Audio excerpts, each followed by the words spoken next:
Welcome to the Buddhist Boot Camp podcast. Our intention is to awaken, enlighten, enrich, and inspire a simple and uncomplicated life. Discover the benefits of mindful living with your host, Timber Hawkeye.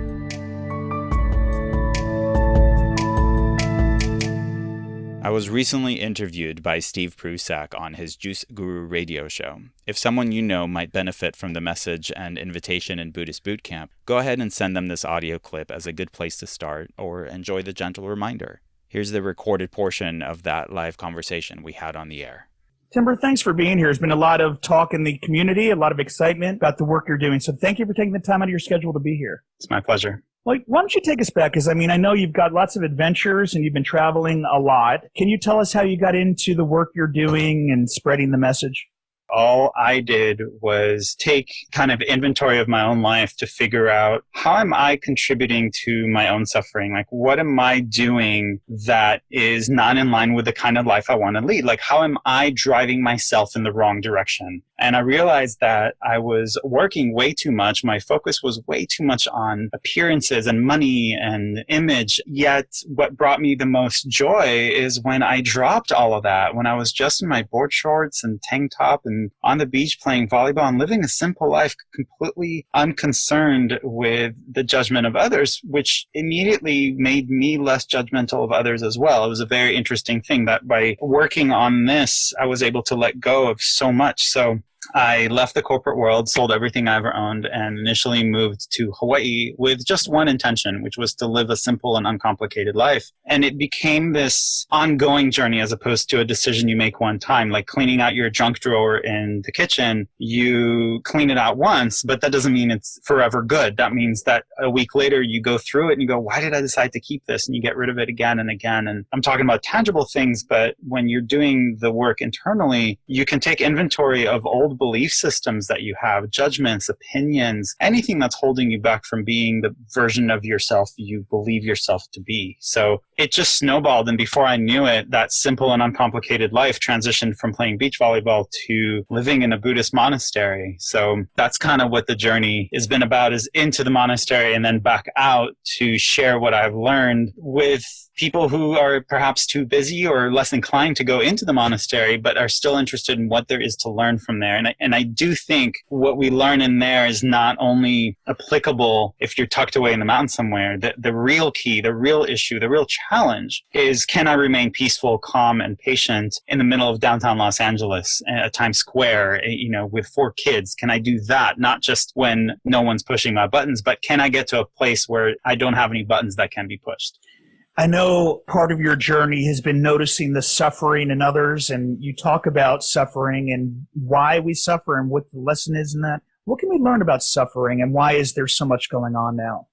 Well, all of the Buddha's teachings can be encapsulated into a very simple: pain is inevitable, suffering is optional. Where are we contributing? Where do we go from the pain, which is inevitable? We're all going to get old, we're all going to get sick, we're all going to die, and that's fine. What's not fine is that we try to avoid the very things that are inevitable, and thereby creating our own suffering. When we resist getting old, when we resist aging, when we resist death, we are trying to cling to something that we can't cling to. It's like trying to take a cloud and put it in a jar. We can't do that. And by the attempt itself creates suffering.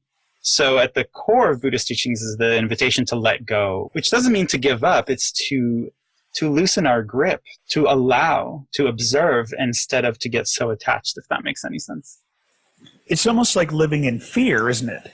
Well, we have 2 options, because everything we think and feel and act upon either stems from a place of love or it stems from a place of fear. And it's up to us to, in the moment, kind of take inventory again and observe our behavior, our thoughts, our beliefs, our opinions, our actions, and go, where is this coming from? Is this a fear-based thought, or is this love-based? And once we're aware of that, we kind of equipped with a rudder of sort, and we can go through life and we can go, oh, I have an option. I can choose love or I can choose fear. And And if we make a commitment to only make love-based decisions in our lives, then we are guiding ourselves toward the life we want and away from the life we don't want. But if we let fear rule us, we're in a sense relinquishing control. We're like, I'm going to be affected by everything that happens around me, as opposed to I'm going to stay calm regardless of what happens around me. I don't know if that makes sense. Yeah. And when you talked about the letting go, and when you when you let go of the need to compare yourself, the need to, present in this certain way. And that goes on. I mean, we're here on Facebook right now, and people might look at other feeds and, well, their life, they're doing this, and subconsciously there's a lot of that going on. How do we escape that and let go of the need to compare and all the jealousy and all that goes on too? I think changing our language around it is a really good place to start. It's not a need. It's an addiction, if nothing else. It's a habitual tendency. And that's all we essentially are, is a pattern of behavior. We've developed a pattern of comparing ourselves. We've developed a pattern of judging other people. And it's just a pattern of behavior that we've created. And that's actually very empowering, because that means if we created that pattern, we can create a new pattern. And in the book, I compare it to taking a piece of paper and folding it in half. And by doing that, you create a crease. So the next time you want to fold the paper in half, it's going to want to fold in the exact same spot. And the more often you have folded it in that place, the deeper the crease, the more likely you are to follow that path. So creating a new crease is possible, but it takes more deliberate intention. Just like with a piece of paper, if you just mindlessly fold it, it's going to fold in the crease that's already there. But if you slow down, if you bring awareness and you go, I want to fold it exactly in half, or I want to fold it here, you have to be more deliberate about it, more intentional, and then you can create a new crease. The old one will always be there. Think of it like a scar. Think of it as a reminder of where I've been, but it has absolutely nothing to do with where I'm going.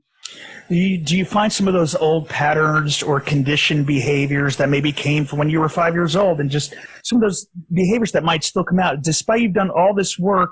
Do you find that sometimes they'll surface, and do you become more aware in the moment, or how do you work to change some things that you know came from somewhere else, some other conditioned pattern? The danger of keeping ourselves surrounded with quote unquote like-minded people is that we're not exposed to a different way of living, a different way of being, a different way of seeing the world. We're only affirmed that we are right, and anyone who believes something different is wrong. And my response is laughter. I just laugh at myself. Go, look at you trying to judge those people, And I laugh at myself very lightheartedly because I'm human. This is the human condition.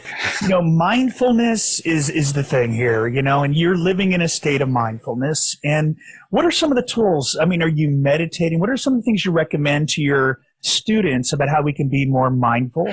I would never call them students because I would never refer to myself as a teacher, but the opposite of mindfulness is mindlessness. And so by bringing awareness to the fact that if I'm not doing something mindfully, then I'm probably doing it mindlessly, that is enough for me to go, wait a minute, maybe I need to bring some little more attention to this. And meditation, many people come to me and they say, I've tried meditating, I can't do it, or I'm doing it wrong. And the only reason we feel like we're doing it wrong is because someone at some point told us there's a right way to do it. And I've read those books where you have to sit a certain way, and you have to have your eyes at a 45-degree angle and breathe from one nostril and exhale out the other with the tongue in the roof of your...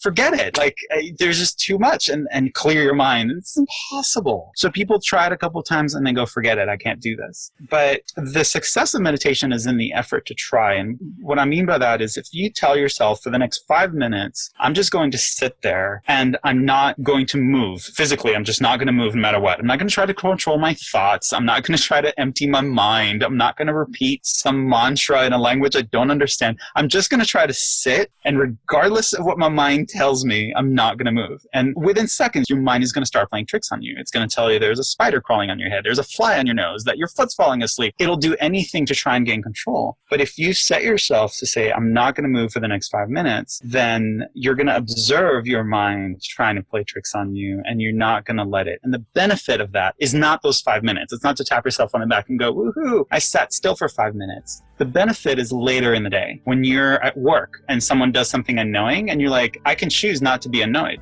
That's a choice that I can make. I can be in a stressful situation, but choose not to be stressed. This idea of meditation, of mindfulness, it's to stop blaming everything and everyone around us for our own behavior. No one else is responsible for that. We are. Timber Hawkeye is the best-selling author of Faithfully Religionless and Buddhist Boot Camp. For additional information, please visit BuddhistBootCamp.com, where you can order autographed books to support the Prison Library Project, watch Timber's inspiring TED Talk, and join our monthly mailing list. We hope you have enjoyed this episode and invite you to subscribe for more thought-provoking discussions. Thank you for being a soldier of peace in the army of love.